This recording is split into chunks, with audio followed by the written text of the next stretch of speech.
হে বিশ্বাসী মানুষেরা, তোমাদের প্রতিরক্ষা ব্যবস্থা গ্রহণ করো। তোমরা ছোট ছোট দলে বের হও অথবা সম্মিলিতভাবে। তোমাদের মাঝে এমন লোক আছে যারা বিলম্ব করে। যদি তোমাদের উপর বিপদ আসে তখন বলে, অবশ্যই আল্লাহ আমাদের প্রতি অনুগ্রহ করেছেন যে আমরা তাদের সাথে যুদ্ধে উপস্থিত ছিলাম না। আর যদি তোমরা আল্লাহর পক্ষ হতে কোনো কল্যাণ লাভ করো, তাহলে অবশ্যই ওরা বলতে শুরু করবে, আফসোস, যদি তাদের সাথে থাকতাম তাহলে বড় রকমের সফলতা লাভ করতাম। মনে হয় যেন তাদের মধ্যে এবং তোমাদের মধ্যে কোনো পরিচয়ই নেই। মুসলমানরা যেন এমন জাতির বিরুদ্ধে যুদ্ধ করে যারা পরকালের পরিবর্তে দুনিয়াকে গ্রহণ করেছে, যারা আল্লাহর রাস্তায় লড়াই করে অতঃপর শহীদ হয় অথবা জয়লাভ করে। অতি শীঘ্রই আমি তাদেরকে বড় বিনিময় দান করব। তোমাদের কি হয়েছে? তোমরা কেন আল্লাহর পথে লড়াই করবে না? অথচ দুর্বল নারী, পুরুষ এবং শিশুরা বলে, হে আল্লাহ, আমাদেরকে এই জনপদ হতে মুক্তি দিন যার অধিবাসীরা অত্যাচারী। আপনি আমাদের জন্য রক্ষাকারী বন্ধু নির্বাচন করুন এবং আমাদের জন্য আপনার পক্ষ হতে সাহায্যকারী নির্বাচন করুন। যারা বিশ্বাসী তারা আল্লাহর পথে লড়াই করে এবং যারা অবিশ্বাসী তারা শয়তানের পথে লড়াই করে। অতএব তোমরা শয়তানের বন্ধুদের বিরুদ্ধে লড়াই করো, নিশ্চয়ই শয়তানের ষড়যন্ত্র দুর্বল।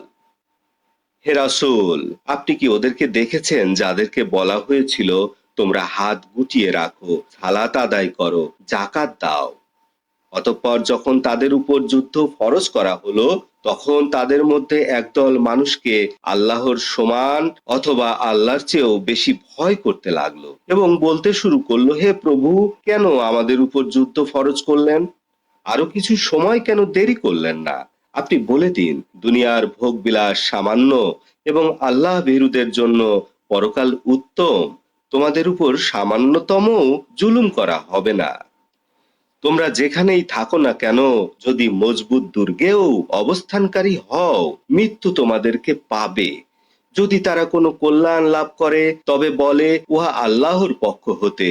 যদি কোনো অকল্যাণ তাদেরকে স্পর্শ করে তবে বলে, এটা আপনার পক্ষ হতে। আপনি বলে দিন, সবকিছুই আল্লাহর পক্ষ হতে। এ জাতির কি হয়েছে যে কথা বোঝার ধারে কাছেও আসে না? আপনার কাছে যে কল্যাণগুলি আসে তা আল্লাহর পক্ষ থেকে, এবং আপনার কাছে যে অকল্যাণগুলি আসে তা আপনার পক্ষ থেকে। আপনাকে মানব জাতির জন্য রাসূল হিসেবে পাঠিয়েছি এবং সাক্ষী হিসাবে আল্লাহই যথেষ্ট। যে রাসূলের আনুগত্য করে সে অবশ্যই আল্লাহর আনুগত্য করলো, এবং যে ফিরে যায় আমি আপনাকে তার উপর রক্ষাকারী হিসাবে পাঠাইনি। ওরা বলে, আমাদের কাজ হচ্ছে আনুগত্য করা। যখন ওরা আপনার কাছ থেকে চলে যায়, ওদের একদল রাত্রিবেলায় আপনার কথাকে পরিবর্তন করে। আল্লাহ লিখে নিচ্ছেন যা ওরা রাত্রে পরামর্শ করে। আপনি ওদের থেকে ফিরে থাকুন এবং আল্লাহর উপর নির্ভর করুন। দায়িত্বশীল হিসাবে আল্লাহই যথেষ্ট। ওরা কি কোরআন নিয়ে চিন্তা করে না?